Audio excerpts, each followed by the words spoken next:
আজকে পড়ছি সুনীল গঙ্গোপাধ্যায়ের লেখা কাকাবাবু সিরিজের বিজয়নগরের হিরে। দুপাশে ধুধু করা মাঠ, তার মাঝখান দিয়ে রাস্তা। কোথাও বাড়িঘর তো দেখাই যাচ্ছে না, মাঠে কোনো রকম ফসল নেই, গাছপালাও প্রায় নেই বললেই চলে। অনেক দূরে দেখা যায় পাহাড়ের রেখা। এই অঞ্চলটাকে ঠিক মরুভূমি বলা যায় না, ভালো বাংলাতে এইরকম জায়গাকেই বলে ঊষর প্রান্তর। রাস্তাটা অবশ্য বেশ মসৃণ, সুন্দর, কুচকুচে কালো, যত্ন করে বাঁধানো। গাড়ি চলার কোনো ঝাঁকুনি নেই, রাস্তার দুপাশে কিছু দেখারও নেই, তাই সবারই ঘুম পেয়ে যাচ্ছে। কিন্তু গাড়ি যে চালাচ্ছে তাকে তো চোখ মেলে থাকতেই হবে। রঞ্জন সেই জন্য নস্যি নিচ্ছে মাঝে মধ্যে। আকাশে একটুও মেঘের চিহ্ন নেই, মধ্য গগনে গনগন করছে সূর্য। মাঝে মাঝে দু একটা লরি ছাড়া এই রাস্তায় গাড়ি চলাচলও নেই তেমন। সামনের সিটে বসে আছেন কাকাবাবু। চলন্ত গাড়িতে তিনি বই পড়ছিলেন।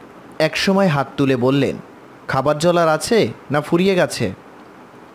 পেছনের সিটের মাঝখানে বসেছে রঞ্জনের স্ত্রী রিঙ্কু, তার দুপাশে জোজো আর সন্তু। দুজনেই জানালার ধার চেয়েছিল, কিন্তু এখন ঘুমে ঢুলছে। রিঙ্কু সোজা হয়ে জেগে বসে আছে, তার কোলের উপর একটি ম্যাপ ছড়ানো। রঞ্জন এর আগে দু তিনবার ভুল করে অন্য রাস্তায় ঢুকে পড়তে যাচ্ছিল। রিঙ্কুই প্রত্যেকবার তাকে গাড়ি ঘোরাতে বলেছে। কাকাবাবুর কথা শুনে রিঙ্কু পায়ের কাছ থেকে ওয়াটার বোতলটা তুলে নেড়েচুড়ে বলল, শেষ হয়ে গেছে, আমাদের আরও দুটো তিনটে জলের বোতল আনা উচিত ছিল। ওরা বেরিয়েছে ব্যাঙ্গালোর থেকে খুব ভোরে। সেখানকার আবহাওয়া খুব সুন্দর, ঠান্ডা ঠান্ডা।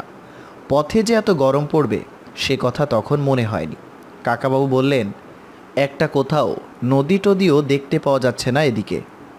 রঞ্জন বলল, এরপর যে পেট্রোল পাম্প পড়বে আমরা সেখানে জল খাবো, গাড়িও জল তেল খাবে। কাকাবাবু বললেন, এই তল্লাটে কোনো পেট্রোল পাম্প আছে কি?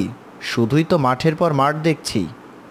রিঙ্কু বলল, ম্যাপে দেখা যাচ্ছে।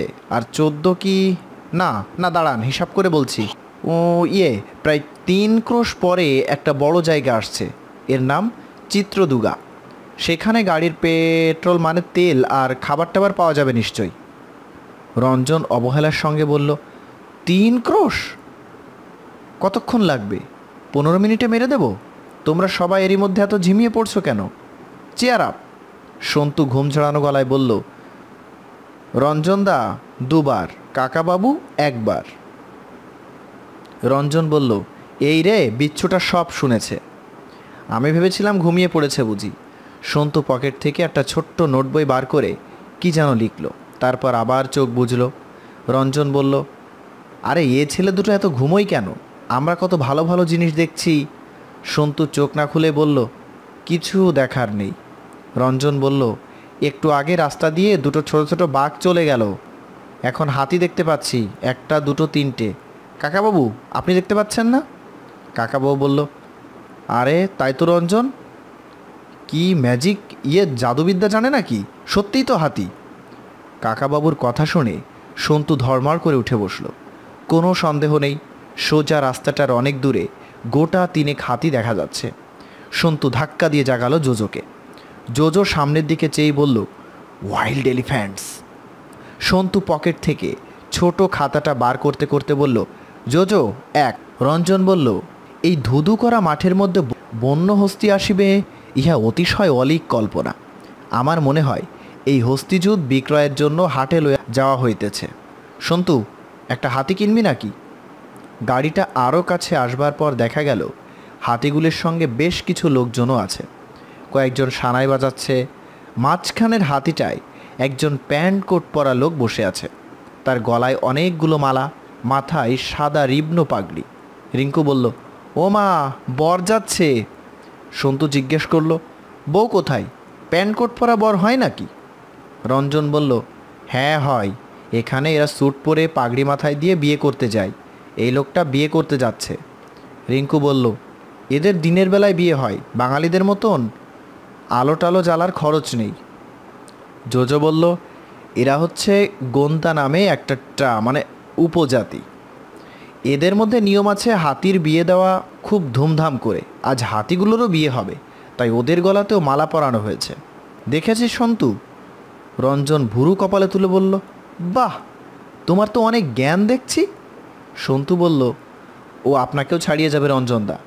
জোজো বলল, আমার মামাবাড়িতে দুটো হাতি ছিল কি না, সেখানে মাহুতের মুখে শুনেছি আমার এক মামা সেই মাহুতকে অসম থেকে নিয়ে এসেছিল। রঞ্জন ঘ্যাচ করে গাড়ির ব্রেক কষে বলল, তাহলে জিজ্ঞেস করা যাক, আজ এই লোকটার বিয়ে না হাতিগুলোর বিয়ে? রিঙ্কু ধমক দিয়ে বলল, এই রঞ্জন, পাগলামি করবে না। রঞ্জন গোপদাড়ির ফাঁক দিয়ে অনেকখানি হেসে বলল, আমার নতুন নতুন জিনিস শিখতে খুব ভালো লাগে। হাতির বিয়ে। বছরখানেক ধরে রঞ্জন দাড়ি রাখছে, শুধু রাখছে না, দাড়ি ইচ্ছে মতন বাড়তে দিচ্ছে। এখন তাকে প্রায় ইতিহাসের নানা সাহেবের মতন দেখায়। তার চেহারাটাও সেরকম বিরাট, কিন্তু তার হাসিতে এখনও একটা দুষ্টু ছেলের ভাব ফুটে ওঠে। কিছু লোক হাতির পিঠে চেপেছে, কিছু লোক পায়ে হেঁটে যাচ্ছে। সানাইওয়ালারা গাড়ি দেখে যেন বেশি উৎসাহ পেয়ে জোরে জোরে বাজাতে লাগলো। রঞ্জন তাল দিতে দিতে বলল, এদের সঙ্গে বরযাত্রী হয়ে চলে যাব, ভালো খাওয়াবে। কাকাবাবু অনেকক্ষণ কোনো কথা বলেননি। এবার বললেন, রঞ্জন, গাড়ি থামলেই গরম বেশি লাগছে, আগে আমার একটু জল খাওয়া দরকার। রঞ্জন সঙ্গে সঙ্গে গাড়িতে আবার স্টার্ট দিয়েই এই হাতির শোভাযাত্রাটাকে পাশ কাটিয়ে হুশ করে বেরিয়ে গেল। রিঙ্কু বলল, এই কি করছো, এত স্পিড দিও না। সন্তু খাতা বের করে বলল, রিঙ্কু দি 1। রিঙ্কু বলল, কেন, আমি কি বলেছি? ও হো, স্পিড না বাপু, আমি এই খেলা খেলতে পারবো না। কাকাবাবু হাসতে লাগলেন। রঞ্জন একটা স্বরচিত গান ধরে দিল, গতি গতি যার নাই কোনো গতি, সে করে উকালতি, কিংবা সে পথ ভুলে ভুলুক না, তাহে কি বা ক্ষতি। সামনেই একটা মোড় এলো, ডান দিক বাঁ দিকে দুটো রাস্তা বেরিয়ে গেছে। রিঙ্কু বলল, পথ ভুল করলে চলবে না রঞ্জন, এবার লেফট টার্ন নাও, আমরা হাইওয়ে ছাড়বো না, ওইটা হাইওয়ে, দেখতে পাচ্ছ না? সন্তু বলল, রিঙ্কু দি 2। জোজো বলল, 2 না 3, হাইওয়ে 2 বার বলেছে। রিঙ্কু বলল, এই হাইওয়ের বদলে কি বলবো রে? সন্তু বলল, রাজপথ, বাকিগুলো শাখা পথ। কাকাবাবু বলল, সামনে ওই যে পাহাড়ের উপর মন্দির দেখা যাচ্ছে, ওইটাই খুব সম্ভবত চিত্রদুর্গা। অনেক দিন আগে এখানে একবার এসেছিলাম, ভালো মনে নেই। পাহাড়ের গায়ে একটা দুর্গ আছে, খুব সম্ভবত ওই জায়গাটার নাম চিত্রদুর্গা। ইংরেজি বানান দেখে দেখে লোকে এখন বলে চিত্রদুর্গা। এই সব দিকে দুর্গা মন্দির থাকা অস্বাভাবিক। উপরের মন্দিরটা বোধহয় শিব মন্দির। রঞ্জন বলল, আর বেশি দূর গিয়ে কী হবে, ওই পাহাড়টার তলায় যদি কোনো বাংলো টাংলো পাওয়া যায়, তাহলে সেখানে থেমে গেলেই হয়তো। রিঙ্কু বলল, মোটেই না রঞ্জন, আর সন্ধ্যের মধ্যে আমরা হোপি পৌঁছাতে চাই। জোজো বলল, মধ্যপ্রদেশে এরকম একটা পাহাড়ের মাথায় মন্দির দেখেছিল, সে পাহাড়টা অবশ্য আরও অনেক উঁচু, সেখানে নরবলি হয়। রিঙ্কু একটু চমকে গিয়ে জিজ্ঞেস করলো, তুমি দেখেছো মানে? তুমি কি সেই মন্দিরে নরবলি দিতে দেখেছো? জোজো বলল, আমি যেদিন ওই পাহাড়টায় উঠি সেদিন শুধু মোষ বলি ছিল, তবে আমার মামা নিজের চোখে নরবলি দেখেছে। রঞ্জন জিজ্ঞেস করলো, এটা তোমার কোন মামা, যিনি অসম থেকে মাহুত আর হাতি ধরে এনেছিলেন? জোজো বলল, না, সে অন্য মামা। রঞ্জন আবার জিজ্ঞেস করলো, তোমার কতজন মামা? জোজো উত্তর দেবার আগেই সন্তু বলল, আমি এ পর্যন্ত জোজোর 11 জন মামা আর 17 জন পিসে মশাইয়ের হিসেব পেয়েছি। রঞ্জন একটু অবাক না হয়ে বলল, তা তো থাকতেই পারে, কারো কারো মামা মামি পিসে পিসির ভাগ্য ভালো হয়। ভাবো তো, যার কোনো মামাই নেই, মেসোমশাই কিংবা পিসমশাই নেই, সে কত হতভাগ্য। আমি মামা মাসি আর পিসিদের কথা বাদ দিচ্ছি। রিঙ্কু বলল, কেন, তুমি মাসি পিসিদের কথা বাদ দিচ্ছ কেন? মাসি পিসি থাকাটাও তো দুর্ভাগ্য।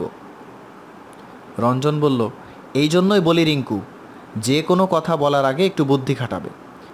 যে লোকের মাসি নেই, তার কি মেসোমশাই থাকতে পারে? মনে করো আমার বাবার কোনো বোন নেই, তাই বলে কি আমি যার তার সঙ্গে পিসেমশাই সম্পর্ক পাতাতে পারি? তা একটা কথা, তুমি বলতে পারো বটে যে মামিমা না থাকলে মামা থাকতে পারে। মামা শ্রেণীর লোকেরা একটু স্বার্থপর হয়, মামিকে বাদ দিয়েও তাদের মধ্যে কেউ কেউ মামা হিসেবে টিকে যায়। কিন্তু পিসিমাই নেই, অথচ পিসেমশাই, এ যেন সোনার পাথর বাটি। কাকাবাবু এদের কথা শুনে মজা পেয়ে মিটিমিটি হাসছেন। এখন রাস্তার ধারে 2-4খানা বাড়িঘর দেখা যাচ্ছে। একটু দূরে দাঁড়িয়ে আছে কয়েকটি বাস, তার কাছেই বাজার। রঞ্জন সেখানে গাড়ি না থামিয়ে কয়েকবার বাঁক নিয়ে একেবারে পৌঁছে গেল পাহাড়ের গায়ে দুর্গের দরজায়। দরজা মানে সিংহ দরজা যাকে বলে। 3 মানুষ উঁচু কাঠের পাল্লা, তার গায়ে লোহার বল্টু বসানো, দুপাশে 2টি পাথরের সিংহ, তার মধ্যে একটি সিংহের অবশ্য মুন্ডু নেই। কাছে একটি বাড়ির গায়ে লেখা আছে হোটেল। রঞ্জন বলল, আগে এখানে ভাত মাংস খেয়ে নেওয়া যাক। ওহো, মাংস তো এই টল্লাটে পাওয়া যায় না, এটা নিরামিষের দেশ। কাকাবাবু ক্রাচ বগলে নিয়ে গাড়ি থেকে নামতে নামতে বললেন, আমার নিরামিষে আপত্তি নেই, তোমাদের কষ্ট হবে, দেখো যদি ডিম পাওয়া যায়।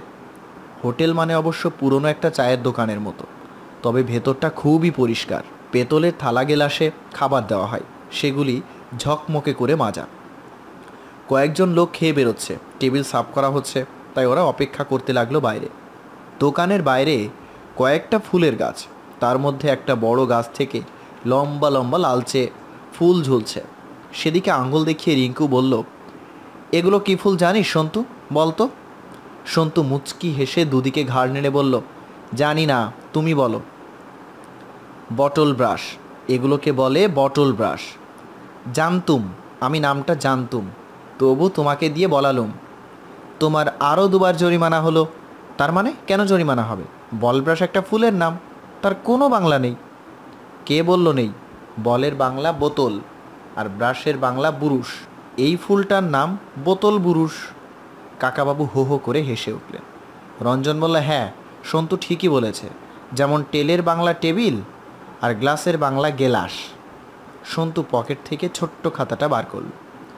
সেই খাতার এক একটা পাতায় এক একজনের নাম লেখা। কাল রাত্রিরেই ঠিক করেছিল যে আজ সকাল থেকে বেড়াতে বেরোবার পর কেউ একটাও ইংরেজি শব্দ বলবে না। কেউ ভুল করে বলে ফেললেই একটা ইংরেজি কথার জন্য 10 পয়সা জরিমানা। সন্তু খাতায় সেই হিসেব লিখে রাখছে। কাল সবাই এ খেলা খেলতে রাজি হয়েছিল। রিঙ্কু বলল, না, আমি আর এই পচা খেলা খেলবো না, আই কোয়াইট। রঞ্জন বলল, এসব এখন চলবে না, আজ রাত্রিরে সব হিসেব হবে, জরিমানার টাকাটা দিয়ে তারপর ছুটি। রিঙ্কু, তোমার আরও 2বার জরিমানা হলো। জোজো বলল, ভেতরটা খালি হয়ে গেছে, চলো গিয়ে বসি, এবার আর একটা মজা হবে মনে হচ্ছে। একটাই লম্বা টেবিল, সবাই মিলে কাছাকাছি বসলো। একজন সাদা লুঙ্গি পরা বেয়ারা সবাইকে জলের গেলাস দিয়ে অর্ডার নেবার জন্য দাঁড়ালো। রঞ্জন বলল, ভাই, আমরা ক্ষুধার্ত, আমাদের কিছু খাদ্য দাও, ভাত ডাল মাছ মাংস ডিম যা খুশি। লোকটি কিছু বুঝতে না পেরে ভুরু কুচকে রঞ্জনের কাছে এসে ঝুঁকে কি যেন বলল। রঞ্জন বলল, আমি ভাই তোমার সঙ্গে ইংরেজি বলে জরিমানা দিতে পারবো না, খাবারের দাম সবাই মিলে দেব, আর জরিমানা আমাকে একলা দিতে হবে? তুমি আমার বাংলা কথা শুনে যা বোঝো তাই দাও। লোকটি আবার ইংরেজিতে বলল, what do you say sir? রঞ্জন সবেগে মাথা ঝাঁকিয়ে বলল, তুমি যতই ইংরেজি বলো, আমি বাংলা ছাড়া কিছু বলবো না, আমাদের খাদ্য দাও, খাদ্য। রিঙ্কু বলল, এইরকম করলে আমাদের আর কিছুই খাওয়া হবে না, আমরা কেউ কন্নড় ভাষা জানি না, এরা কেউ হিন্দিও বোঝে না, বাংলা তো দূরের কথা। কাকাবাবু উঠে গিয়ে একটা দেওয়ালের পাশে দাঁড়ালে।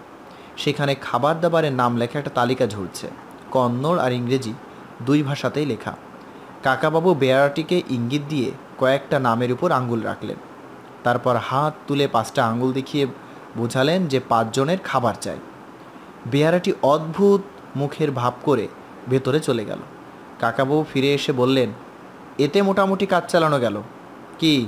কি বলো? কিন্তু সন্তু, তোর নিয়মটা একটু পাল্টাতে হবে। আমরা নিজেদের মধ্যে ইংরেজি বলবো না, কিন্তু বাইরের লোকের সঙ্গে বলতেই হবে। অন্য লোকেরা তো আমাদের সঙ্গে এই খেলায় যোগ দেয়নি। সন্তু বলল, ঠিক আছে, অন্যদের বেলায় মানে অন্যদের সঙ্গে বলা যাবে। রিঙ্কু বলল, অন্যদের সঙ্গে অ্যালাউ? বাঁচা গেল। তারপর কাউন্টারে ম্যানেজারের দিকে তাকিয়ে বলল, excuse me, please send the bearer again. Santu বলল, রিদি, তুমি অ্যালাউডটা আমাদের বলেছ, তোমার আর একটা। সবাই হেসে উঠল আবার। এই দোকানে ইডলি ধোসা বড়া ছাড়া আর কিছুই পাওয়া যায় না। মাংস তো দূরের কথা, ভাতও নেই।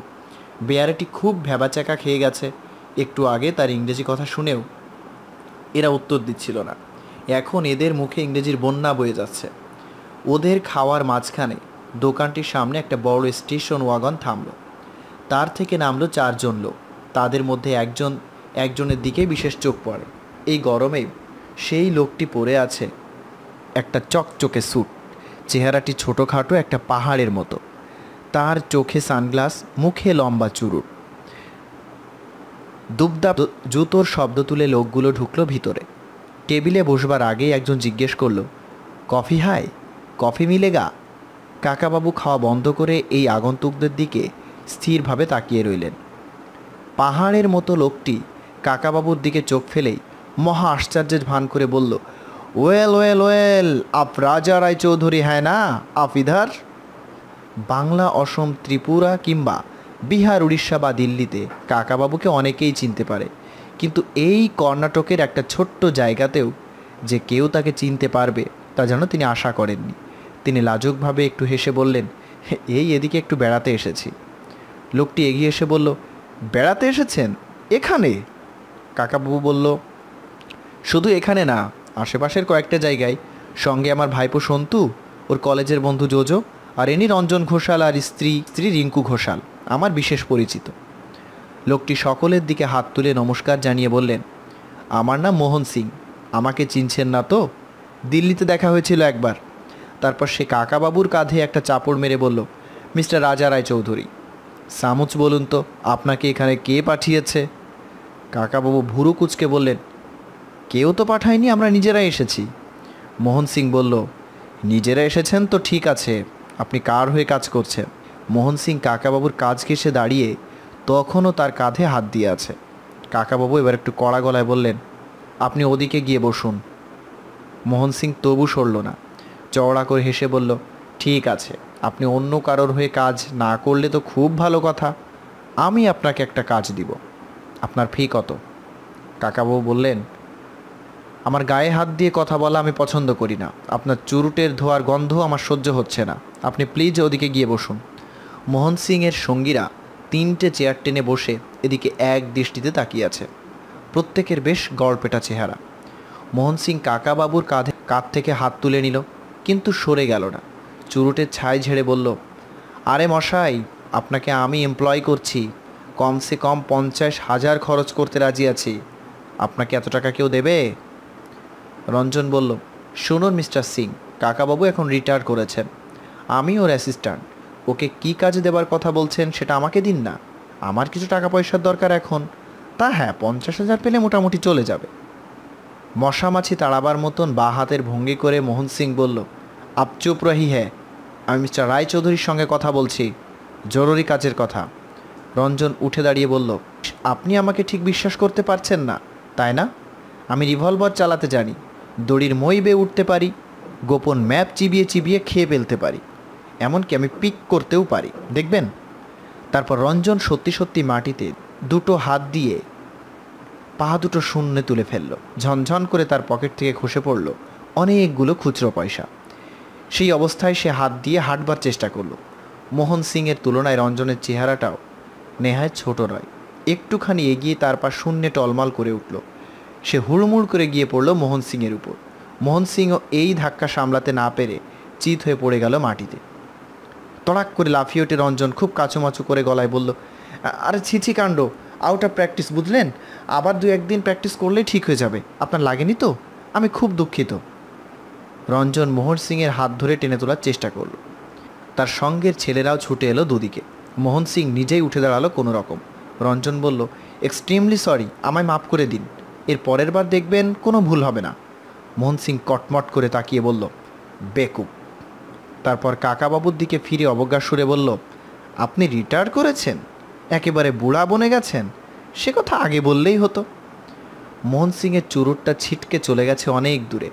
সেটা আর না কুড়িয়ে সে গিয়ে বসলো একটা চেয়ারে। বেয়ারা এর মধ্যেই কফি নিয়ে এসেছে। সে কফিতে চুমুক দিতে লাগলো ঘন ঘন। রঞ্জনের কাণ্ড দেখে সন্তু আর জোজোর খুব হাসি পেয়ে গেলেও হাসতে পারছে না। সন্তু হাসি চাপবার জন্য নিজের উরুতে চিমটি কেটে আছে। রিঙ্কুর মুখখানা লালচে হয়ে গেছে, সেও আসলে প্রাণপণে হাসি চাপছে। রঞ্জনকে সে আগে কোনো দিন পিক করতে দেখেনি। মোহন সিং আর কোনো কথা বলল না। কফি শেষ করে দলবল নিয়ে উঠে দাঁড়ালো। পয়সা মিটিয়ে দিয়ে দরজার কাছে চলে গিয়েও ফিরে দাঁড়ালো হঠাৎ। কাকাবাবুর দিকে আঙ্গুল তুলে বলল, মিস্টার রায়চৌধুরী, আপনাদের কি হাম্পির দিকে যাবার প্ল্যান আছে? কাকাবাবু মাথা তুলিয়ে বললেন, হ্যাঁ। মোহন সিং বলল, বেলুড় যান, হ্যালিবিট যান, শ্রবণ বেলগোলা যান, এই কর্ণাটকে অনেক দেখবার জায়গা আছে, লেকিন মপি যাবেন না এখন? কাকাবাবু হেসে বললেন, আমি কোথায় যাব না যাব তা নিয়ে আপনি মাথা ঘামাচ্ছেন কেন বলুন তো? আমি কিন্তু আপনাকে চিনতে পারিনি। মোহন সিং তবু বলল, আর যেখানে খুশি যান, মপি যাবেন না, তাহলে আপনাদের অনেক অসুবিধায় পড়তে হবে। এর উত্তর না দিয়ে কাকাবাবু হাসি মুখে চেয়ে রইলেন। মোহন সিং পেছন ফিরে গটগট করে বেরিয়ে গেল। জোজো দরজা পর্যন্ত ছুটে গিয়ে উকি মেরে দেখে এসে চোখ বড় বড় করে বলল, চম্বলের ডাকাত মোহন সিং, এর নাম আমি অনেকবার আমার পিসে মশাইয়ের মুখে শুনেছি। রিঙ্কু বলল, মোহন সিং তো কমার নাম, অনেকেরই হতে পারে। আমার মনে হলো সিনেমার ভিলেন আমজাদ খানের মতন চেহারা। সন্তু নিজের কাজ ভোলেনি। সে ছোট খাতাটা বার করে বলল, রিঙ্কুদি, বাইরের লোক চলে গেছে, তুমি দুটো ইংরেজি শব্দ বলেছ। রিঙ্কু সে কথা অগ্রাহ্য করে বলল, রঞ্জন কি কাণ্ডটা নাই করলো। এবার সকলের চেপে রাখা হাসি বেরিয়ে এলো একসঙ্গে। শুধু রঞ্জন হাসল না, সে নিজের দাড়িতে হাত বুলাতে বুলাতে বলল, ইস, 50,000 টাকার কাজটা ফসকে গেল। কাকাবাবু বললেন, কোথা থেকে লোকটা হঠাৎ এসে উদয় হলো বলো তো? আমাকে চেনে, কিন্তু আমি ওকে চিনি না। ও গায়ে পড়ে আমাদের মপি যেতে বারণ করলোই বা কেন? তাহলে কি করবে? হাম্পি যাবে না অন্য কোথাও যাবে? রিঙ্কু বলল, আমরা হাম্পি দেখব বলে বেরিয়েছি, সেখানে তো যাবই। এই লোকটা বারণ করেছে বলে আরও বেশি করে যাব। ও বারণ করবার কে? বড় দরজাটা দিয়ে ঢোকার পর দেখা গেল দুপাশে বিশাল উঁচু দেওয়াল, তার মাঝখান দিয়ে সিঁড়ি। পাহাড়টা কেটে কেটে দুর্গ বানানো হয়েছে, কিন্তু দূর থেকে শুধু পাহাড় বলেই মনে হয়। পাহাড়ের উপরটা পর্যন্ত ঘুরে আসতে কতক্ষণ লাগবে? বড় জোর 1 ঘন্টা। জোজো বলল, চল সন্তু, যাবি? সন্তু কাকাবাবুর দিকে তাকালো। কাকাবাবু বললেন, সিঁড়ি আর পাহাড় এই দুটোই আমাকে বড় জব্দ করে দেয়, আমি যাব না, তোরা ঘুরে আয় উপর থেকে। রঞ্জন বলল, আমারও পাহাড়ে চাপার শখ নেই, আমি উপরে যাব না, ততক্ষণ গাছের ছায়ায় একটু ঘুমিয়ে নেব। রিঙ্কু বলল, তোমরা কিন্তু 1 ঘন্টার মধ্যে ফিরে আসবে, ঠিক 3টের সময় আমরা যাত্রা শুরু করব। আরও একটু উপরে ওঠার পর একটা জায়গায় বড় বড় কয়েকটা গাছের তলায় চমৎকার সবুজ ঘাস। রঞ্জন সেখানে শুয়ে পড়েই চোখ বুজল। রিঙ্কু বলল, মোহন সিংয়ের গাড়িটা নিচে দেখা যাচ্ছে, ওরা এখনও যায়নি। কাকাবাবু বললেন, ওরা উপরের মন্দিরে পুজো দিতে গেছে, ওদের একজনের হাতে শালপাতায় মোড়া ফুলটুল দেখেছিল। রিঙ্কু বলল, তাহলে তো সন্তুদের সঙ্গে দেখা হয়ে যাবে। ওই বিচ্ছিরি লোকটা কি ওদের সঙ্গে গণ্ডগোল করে? কাকাবাবু বললেন, সেজন্য চিন্তা নেই, সন্তু ওরকম লোক অনেক দেখেছে। রঞ্জন চোখের উপর থেকে হাত সরিয়ে বলল, ওই সন্তু বিচ্ছুটা চলে গেছে? তাহলে একটু প্রাণ খুলে ইংরেজিটা বলা যাক। হ্যাঁ, কি ইংরেজি বলবো? কিছু মনে পড়ছে না যে। রিঙ্কু বলল, সত্যি আমাদের এমন অভ্যাস হয়ে গেছে যে ইংরেজি শব্দ বাদ দিয়ে কথাই বলতে পারি না, অন্য সময় খেয়ালই থাকে না। রঞ্জন বলল, এখন তো তুমি দিব্যি বাংলা বলছো রিঙ্কু, একটু আগে স্টার্ট বলে ফেলতে গিয়ে স্টা বলে এমন তোতলাতে শুরু করলে, তোমার অনেক ফাইন হয়ে গেছে এরই মধ্যে। রিঙ্কু বলল, তোমারও কম হয়নি। কাকাবাবু বললেন, সন্তু কিন্তু এ পর্যন্ত একটাও ইংরেজি বলেনি। রঞ্জন বলল, ফাইন দেবার ভয়ে সন্তু তো কথাই বলছে না প্রায়। আজ রাত্রিরে যেখানে থাকবো সেখানে বসে হিসেব টিসেব কষে প্রত্যেকের ফাইন চুকিয়ে দিয়ে এই খেলাটা শেষ করে দিতে হবে। রিঙ্কু বলল, আমরা আজ রাত্রিরে কোথায় থাকবো? তুঙ্গভদ্রা ড্যামের গেস্ট হাউসে। রঞ্জন বলল, গিয়ে দেখা যাক, সেখানে জায়গা না পাওয়া গেলেও কোনো হোটেল টোটেল খুঁজতে হবে। এই রে, হোটেল কথাটা আবার সন্তুর কাছে উচ্চারণ করা যাবে তো? হোটেলের বাংলা কি সরাইখানা? কাকাবাবু বললেন, হোটেল আর ট্যাক্সি এই দুটো কথা এখন সারা পৃথিবীতে চলে, এর আর বাংলা বলার দরকার নেই। রিঙ্কু বলল, এই জায়গাটা কি শান্তি আর নির্জন লাগছে।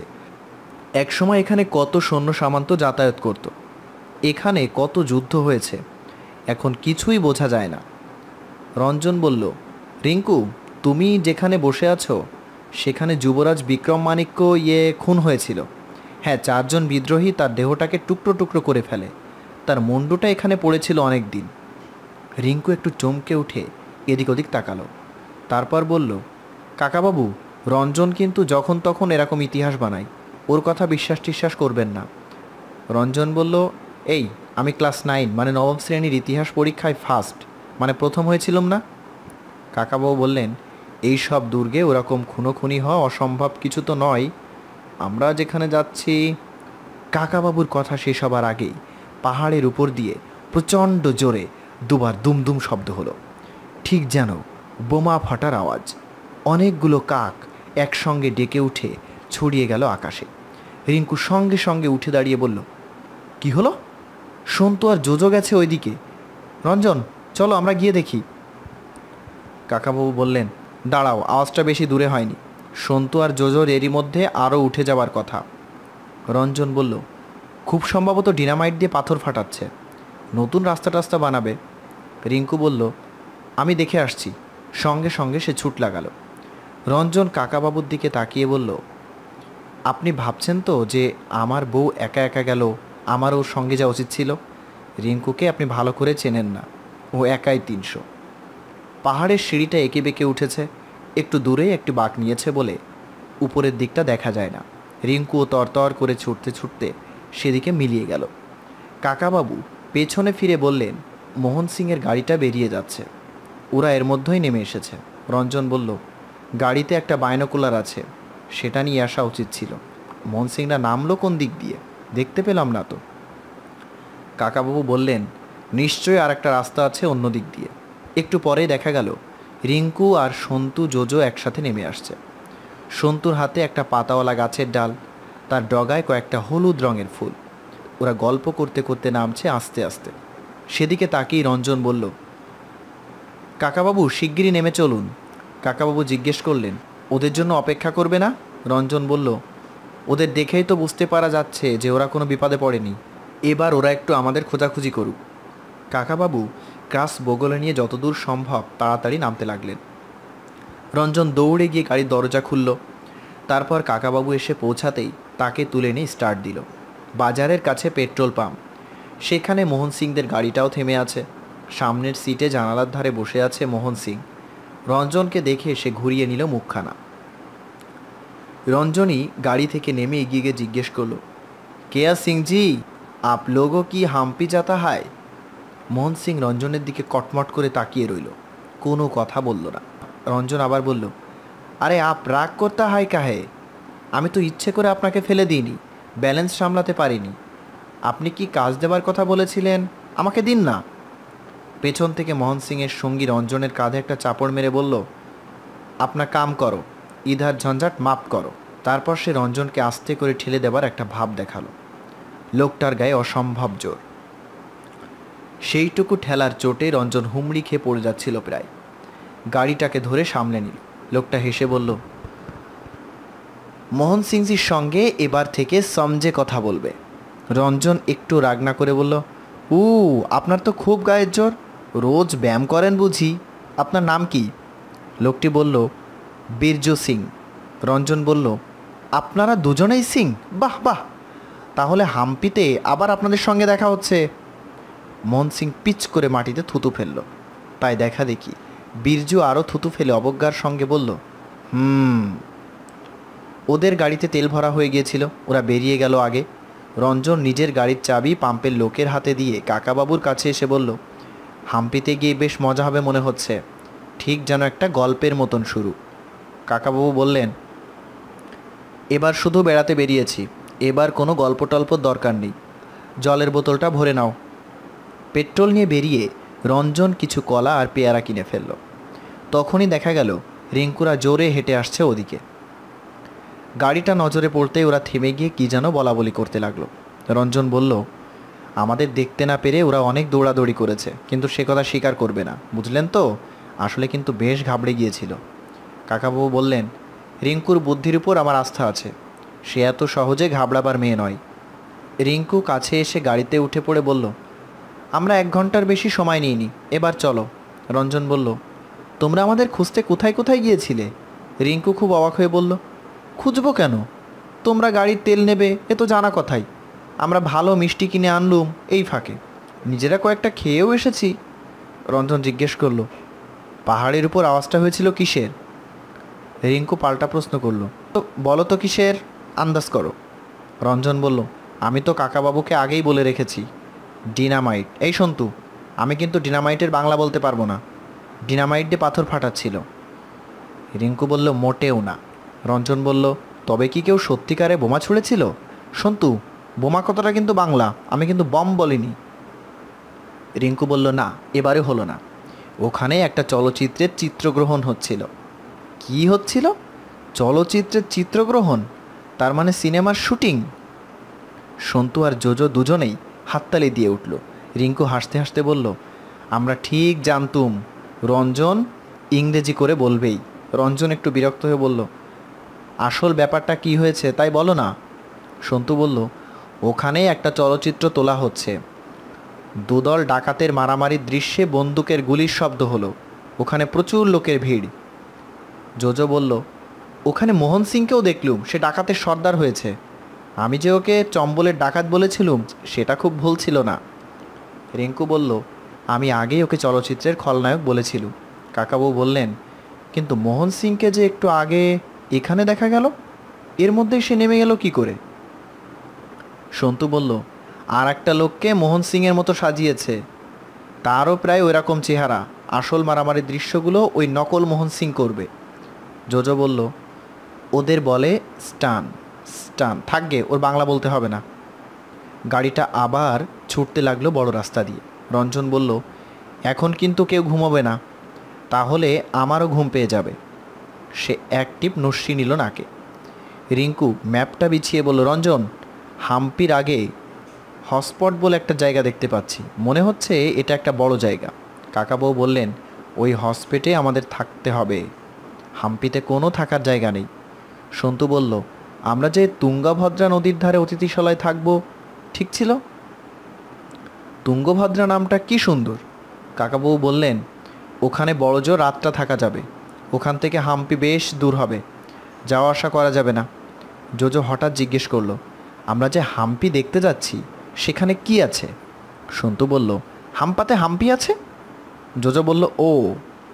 রঞ্জন জিজ্ঞেস করলো, তুই যে গম্ভীরভাবে ও বললি, হাম্পি মানে তুই কি বুঝলি রে জোজো? পাহাড়, জঙ্গল, না সমুদ্রের মধ্যে একটা দ্বীপ? জোজো বলল, আমি একবার আমার ছোটো মামার সঙ্গে কোকোডিমা বলে একটা দ্বীপে গেছিলুম, সেই দ্বীপটা কোথায় তোমরা বলতে পারো? জোজোর কথা ঘোরাবার ক্ষমতা দেখে কাকাবাবু পর্যন্ত একটু হেসে উঠলেন। গল্প করতে করতে অনেকটা রাস্তা চলে আসা গেল। বিকেল হয়ে এলো আসতে, এখনও গরম কমবার নাম নেই।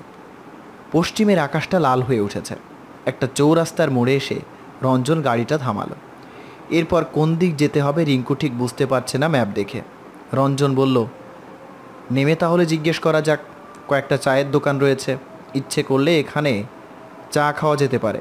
সবাই গাড়ি থেকে নেমে পড়ল। পাশাপাশি 3টি চায়ের দোকান, লম্বা লম্বা বেঞ্চ আর খাটিয়া পাতা আছে বাইরে। কাছেই দাঁড়িয়ে আছে কয়েকটি লরি আর একটি সাদা রঙের গাড়ি। একটি খাটিয়ার উপর শুয়ে আছেন একজন বৃদ্ধ। তার মাথার চুল, মাথার দাড়ি সব ধপধপে সাদা। বৃদ্ধটি বেশ অসুস্থ মনে হয়। তার মাথার কাছে বসে আছে একটি খুব সুন্দরী মেয়ে, হাওয়া করছে পাখা দিয়ে। একজন মাঝবয়সী লোক বৃদ্ধটিকে খাইয়ে দিচ্ছে চা। কাকাবাবু অন্য একটি দোকানে বসলেন। বৃদ্ধটিকে একবার দেখে তার ভুরু একটু কুঁচকে গেল। তার চেনা কোনো একজন মানুষটির সঙ্গে এই বৃদ্ধটির মুখের মিল আছে, কিন্তু কার সঙ্গে যে মিল তা কিছুতেই মনে করতে পারলেন না। তবে তা নিয়ে তিনি আর মাথা ঘামালেন না। একটু পরে সেই বৃদ্ধটিকে ধরাধরি করে তোলা হলো সাদা গাড়িটিতে। সেখানেও তিনি বসতে পারলেন না, শুয়ে পড়লেন মেয়েটির কোলে মাথা দিয়ে। রঞ্জন কয়েকজনকে জিজ্ঞেস করে এসে বলল, কাকাবাবু, রাস্তা পেয়ে গেছি, আর বেশি দূর নেই, বড় জোর 1 ঘন্টা। তবে তুঙ্গভদ্রা গেস্ট হাউসে নাকি এখন অনেক লোক। ওই যে থুরথুরে বুড়ে লোকটিকে দেখছেন, উনিও দলবল নিয়ে সেখানে যাচ্ছে শুনলুম। রিঙ্কু বলল, অত বুড়ো লোকের বেড়াবার শখ কেন? দেখে তো মনে হয় যখন তখন মরে যাবে। আমাদের তো টেলিফোন করা আছে, আমরা তুঙ্গভদ্রা গেস্ট হাউসেই থাকব। সন্তু পকেট থেকে খাতা বার করলো। রিঙ্কু বলল, এই এই টেলিফোন বলবো না তো কি বলবো রে? সন্তু বলল, শুধু বাংলাতে বলতে চাইলে এইভাবে বলা যায়। আমাদের তো দূরভাষে বলা আছে, আমরা তুঙ্গভদ্রা অতিথি নিবাসে থাকব। রিঙ্কু বলল, ধ্যাত, এইরকম কথা কেউ বলে? আমাদের বাড়ির একজন পুরুত ঠাকুর এইভাবে কথা বলতেন। সন্তু বলল, মোটে তো একদিন, কাল থেকে আবার যে যার মতন কথা বলবে। রঞ্জনদা, তোমারও একটা ফাইন হয়েছে, রঞ্জন প্রায় লাফিয়ে উঠে বলল, এই এই পেয়েছি, সন্তু বলেছে। এবার সন্তুরও এবার জরিমানা, তুই নিজেরটা লেখ সন্তু। জোজো বলল, আচ্ছা সন্তু, আমি যদি পুরো ফার্সি ভাষায় কথা বলি তাতে তাতে কি তোর কোনো আপত্তি আছে? আজ তো শুধু ইংরেজি বলা চলবে না। রঞ্জন জিজ্ঞেস করলো, তুই ফার্সি জানিস বুঝি? জোজো বলল, খুব ভালো জানি। আমি যখন বাবার সঙ্গে 4 মাস প্যারিসে ছিলাম তখন গড়বড় করে ফ্রেঞ্চ বলতে শিখেছি, চোখ বুজে বলতে পারি। শুনবে? রঞ্জন বলল, শুনি শুনি। জোজো সত্যি চোখ বুজে বলল, উই আই পার্দো মাসিও ম্যারসি বুক জ্যান পাল পা ফ্রান্সে। রঞ্জন বলল, ফ্রেঞ্চ ভাষা চোখ বুঝেই বলতে হয়।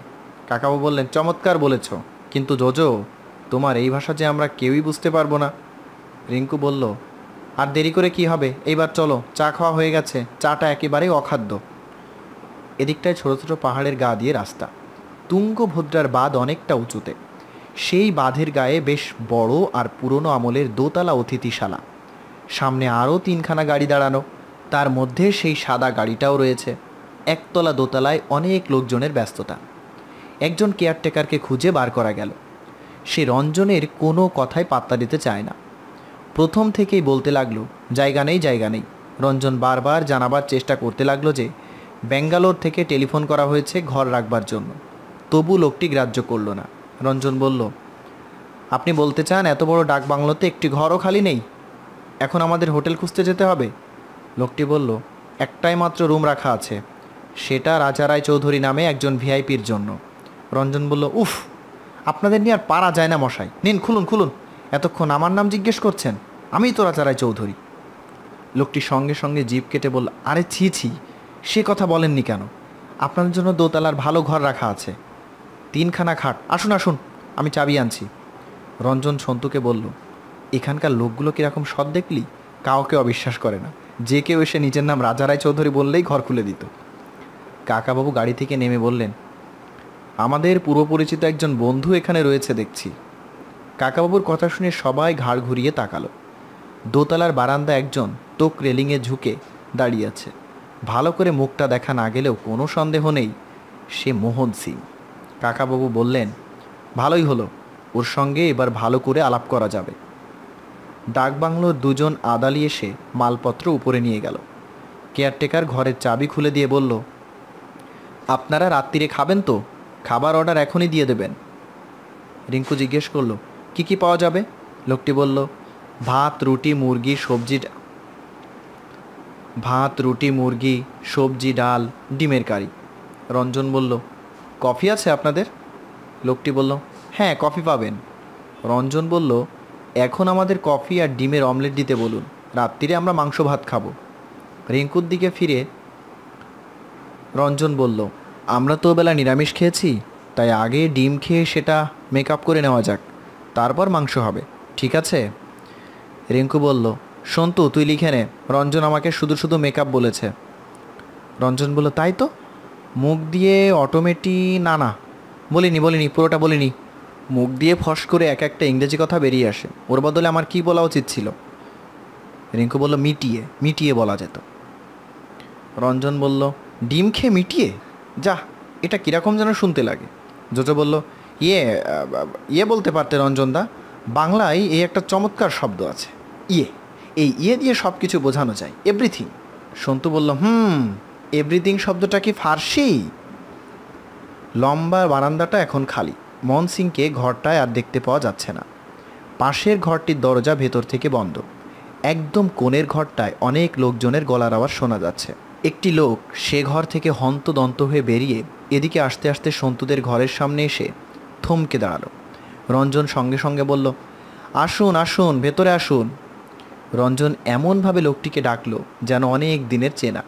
লোকটি ঘরের মধ্যে না ঢুকে দরজার কাছে দাঁড়িয়ে হিন্দিতে জিজ্ঞেস করলো, একটা কথা জানতে চাই, আপনাদের মধ্যে কি কেউ ডাক্তার আছে? রঞ্জন বলল, না, পাশ করা ডাক্তার কেউ নেই, তবে আমার স্ত্রী আমার উপরে প্রায়ই নানা রকম ডাক্তারি করেন।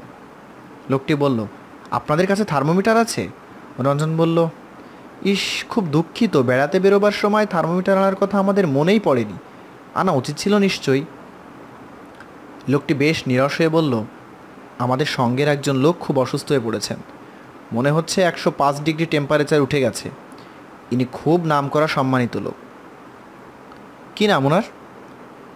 লোকটি বলল, ভগবতী প্রসাদ শর্মা। রঞ্জন বলল, আমি আবার এত মুখ্য যে অনেক বিখ্যাত লোকেদেরই নাম শুনিনি। কাকাবাবু ঘরের জানালার পর্দা সরিয়ে অন্ধকারের মধ্যে নদী দেখবার চেষ্টা করছিলেন। হঠাৎ পেছনে ফিরে জিজ্ঞেস করলেন, কী নাম বললেন? ভগবতী প্রসাদ শর্মা, মানে হিস্টোরিয়ান? লোকটি বলল, হ্যাঁ হ্যাঁ, খুব বড় হিস্টোরিয়ান। আর্কিওলজিক্যাল সার্ভে অফ ইন্ডিয়ার ডিরেক্টর জেনারেল ছিলেন। আমি তার ভাইয়ের ছেলে। আমি চাচাকে প্রায় জোর করে নিয়ে আসছি। এখন যদি কিছু একটা বিপদ হয়ে যায়। কাকাবাবু বললেন, ভগবতী প্রসাদ শর্মার তো অনেক বয়স, প্রায় 85-86 হবেই। আমি একবার তাকে দেখতে যেতে পারি? সে লোকটি বলল, হ্যাঁ যান না, আমি দেখি নিচে কেয়ারটেকারের কাছে খোঁজ করেও কোনো ডাক্তার পাওয়া যায় কিনা। লোকটি চলে যেতেই কাকাবাবু নিজের হাত ব্যাগটা খুলে রিভলভারটা বার করলেন। সেটা চেম্বার খুলে দেখে নিলেন ভেতরে গুলি আছে কিনা। তারপর সেটার ডগায় কয়েকবার ফু দিয়ে পকেটে ভরলেন। রঞ্জন আর জোজো অবাক হয়ে তাকিয়ে আছে। কাকাবাবু হেসে ওদের বললেন, ও ঘরে খুব সম্ভবত মোহন সিং আছে। লোকটা রেগে আছে আমাদের উপর, তোমরা একটু সাবধানে থেকো। কাজ খটখট করে কাকাবাবু বারান্দা পেরিয়ে এলেন কোণের ঘরটার কাছে। দরজা ভেজানো। তিনি আস্তে ঠেলে দরজাটা খুললেন। অতি বৃদ্ধ ভগবতী প্রসাদ একটা খাটে শুয়ে বিড়বিড় করে কি যেন বলছেন। তার মাথায় জলপট্টি। 3-4 জন লোক ঝুঁকে দাঁড়িয়ে আছে খাটের দুপাশে। তাদের মধ্যে একজন মোহন সিং। তার হাতে একটা টেপ রেকর্ডার। সেটা সে ধরে আছে অসুস্থ বুড়ো লোকটার একেবারে মুখের কাছে। কাকাবাবুকে ঢুকতে দেখেই মোহন সিং কুটিলভাবে ভুরু কুচকে তাকালো। কাকাবাবু সেদিকে গ্রাহ্য না করেই গিয়ে গেলেন। মোহন সিং জিজ্ঞাসা করলেন, আপ ডাক্তার হায়, আপকো ইধার কেয়া চাইয়ে? কাকাবাবু সে কথার উত্তর না দিয়ে কাঁচ দুটো খাটের পাশে দাঁড় করিয়ে বৃদ্ধ লোকটির একটি হাত ধরলেন। তারপর মোহন সিংদের দিকে ধমকের সুরে বললেন, আপনারা এর কথা রেকর্ড করছেন, অথচ ইনি কি বলছেন তা বুঝতে পারছেন না? মোহন সিংয়ের পাশের লোকটি বলল, ইনি পণ্ডিত লোক, জ্বরের ঘরে ইনি যা সব কথা বলছেন সব রেকর্ড করে রাখছি, পরে ভালো করে শুনবো, এখন বোঝা যাচ্ছে না। কাকাবাবু বললেন, ইনি ওষুধ চাইছেন, সরবিট্রেট। লোকটি বলল, এখানে আমরা কোথায় ওষুধ পাবো? সেজন্যই তো ডাক্তার ডাকতে গেছে একজন। কাকাবাবু বললেন, এর ব্যাগ কোথায়? সেটা খুব ভালো করে দেখুন, এর এত বয়স হয়েছে, নিশ্চয়ই সঙ্গে কিছু ওষুধ রাখেন। ওরা 2-3 জনে মিলে একসঙ্গে ব্যাগ ঘাটাঘাটি করতে লাগলো। তারপর 4-5 রকম ওষুধ বার করে আনলো। কাকাবাবু তার মধ্য থেকে একটা শিশি নিয়ে খুব ছোট্ট একটা ট্যাবলেট বার করলেন। সেটাকে আবার ভেঙে অর্ধেক করলেন। তারপর খুব যত্ন করে সেই টুকরোটা ঢুকিয়ে দিলেন বৃদ্ধের জিহ্বের তলায়। তারপর মুখ তুলে কাকাবাবু বললেন, আপনারা মাথার কাছ থেকে সরে যান, জানালা খুলে হাওয়া আসতে দিন। বৃদ্ধের বিড়বিড় করা বন্ধ হয়ে গেল। 1 মিনিট পরে তিনি চোখ মেলে তাকালেন। প্রথমে কাকাবাবুকে দেখতে পেয়ে তিনি ফিসফিস করে জিজ্ঞেস করলেন, তুম কোন? কাকাবাবু বললেন, শর্মাজি, আমার নাম রাজা রায় চৌধুরী। অনেক দিন আগে আপনার সঙ্গে পরিচয় হয়েছিল দেরাদুনে। আপনি আমাকে চিঠি লিখেছিলেন কয়েকটা। ভগবতী প্রসাদ শর্মা কয়েক মুহূর্ত অপলোকভাবে তাকিয়ে রইলেন কাকাবাবুর দিকে। তারপর আস্তে আস্তে বললেন, তুমি রাজা রায় চৌধুরী? তুমি মহারাজ মনিষ্কের মুন্ডু খুঁজে পেয়েছিলে, তাই না? একে এত বৃদ্ধ, তার উপর এমন অসুস্থ, তবু তার এরকম স্মৃতিশক্তি দেখে কাকাবাবু একেবারে স্তম্ভিত হয়ে গেলেন। বৃদ্ধের চোখ দুটি হঠাৎ যেন জলজল করে উঠল। তিনি ঘরের অন্য সকলের দিকে তাকালেন। মোহন সিংকে জিজ্ঞেস করলেন, শিবপ্রসাদ কোথায়? মোহন সিং বলল, তিনি ডাক্তার আনতে গেছেন। আপনি কেমন আছেন? একটু ভালো বোধ করছেন কি? বৃদ্ধ চুপ করে রইলেন। কাকাবাবু জিজ্ঞেস করলেন, শর্মাজি, আপনি এই বয়সে এত দূর এসেছেন কেন? আপনার বাড়িতে এখন বিশ্রাম নেওয়াই উচিত। মোহন সিং বলল, আমরা ওনাকে নিয়ে এসেছি, আমরা ওর দেখভালও করব। এখনই ডাক্তার এসে যাবে, আপনি ওনাকে বেশি কথা বলাবেন না। বৃদ্ধ নিজের কম্পিত হাত তুলে কাকাবাবুর একটা হাত চেপে ধরে অন্যদের বললেন, তোমরা সবাই ঘরের বাইরে যাও, রাজা রায় চৌধুরী শুধু তুমি থাকো। মোহন সিং বলল, চাচাজি, আমরা আপনার সেবা করব, এখন আপনি বেশি কথা বলবেন না। বৃদ্ধ আবার বললেন, তোমরা সবাই বাইরে যাও, রাজার সঙ্গে আমার একটা কথা আছে। খুব অনিচ্ছের সঙ্গে মোহন সিং এবং তার দলবল বাইরে চলে গেল। বৃদ্ধ কাকাবাবুকে ইঙ্গিত করলেন দরজাটা বন্ধ করে দেবার জন্য। মোহন সিং টেপ রেকর্ডারটা চালু করে বিছানার উপর রেখে গেছে। বৃদ্ধ নিজে এবার উঠে বসে সেটা বন্ধ করে দিলেন। কাকাবাবুকে খুব কাছে ডেকে বললেন, একটা বিশেষ কাজে এখানে এসেছি রাজা। এই শরীর নিয়ে আমার এখানে আসা উচিত ছিল না, কিন্তু এটাই হবে আমার শেষ আবিষ্কার। যদি আমি হঠাৎ মরে যাই তবে তোমাকে সেই দায়িত্ব নিতে হবে। তুমি ঠিক পারবে। কাকাবাবু বললেন, আপনি উঠছেন কেন? শুয়ে থাকুন। আর কোনো ওষুধ খাবেন? বৃদ্ধ বললেন, না, এখন একটু ভালো বোধ করছি। শোনো, আগে কাজের কথা বলি। তুমি তোমার কানটা আমার মুখের কাছে নিয়ে এসো, যেন আর কেউ শুনতে না পায়। তোমার কানে কানে বলবো। কাকাবাবু মাথাটা ঝুঁকিয়ে আনলেন। সেই বৃদ্ধ চোখের নিমিষে বালিশের তলা থেকে একটি রিভলভার বার করে কাকাবাবুর কপালে ঠেকিয়ে বললেন, সাবধান, একটু নড়লেই তোমার জীবন শেষ। এইবার বলো তো রাজারাই চৌধুরী, তুমি আমাকে ফলো করে এখানে এসেছো কেন?